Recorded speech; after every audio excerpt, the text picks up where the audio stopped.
Gentleman from California, Mr. Sherman, is recognized. I yield 3 minutes to the gentleman from Texas, Mr. Cuellar. Gentleman from Texas is recognized. Thank you, Mr. Speaker, and I want to thank Mr. Sherman for yielding and for his leadership that he's provided on this issue.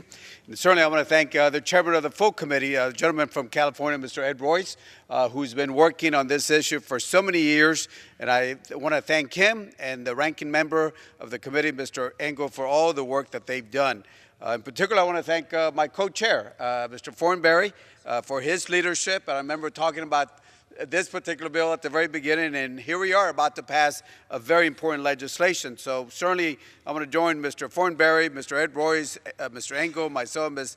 McCollum, and the rest of the co-sponsors on this bipartisan bill that promotes sustainable economic development, combats wildlife trafficking in Africa's critical Okavango River Basin, which supports more than 1 million people in Angola, Botswana, Namibia, and which is home to several threatened wildlife species, including the largest remaining elephant population in the world.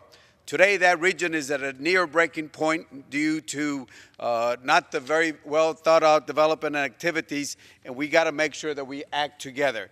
Specifically, this bill will protect the vital Okavango River Basin by strengthening coordination between the United States, Angola, Botswana, Namibia, and leveraging partnerships with the private sector, with non-governmental organizations and regional bodies. Prioritizes wildlife trafficking to make sure that we stop these poaching programs that have really affected this particular area.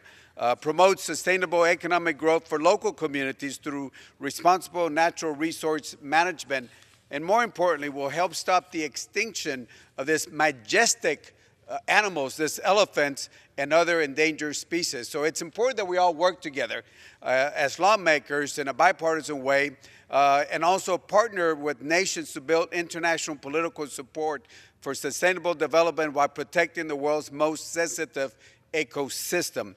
In today's global community, it's crucial that we assist our international partners and make sure that we find a better way to protect our world. So members, in conclusion, I would say that we only have one world to live in. It's up to us to ensure that we promote sustainable development so our children and grandchildren could have a better world to live in. So I want to thank the International Conservation Caucus Foundation, my colleagues, our co-chairs, and all the members on both sides that have worked so hard for this bipartisan support of this particular bill. So members, colleagues, thank you for bringing this important matter to the U.S. Congress attention, and I urge the support of this bill, and I yield back the balance of my time.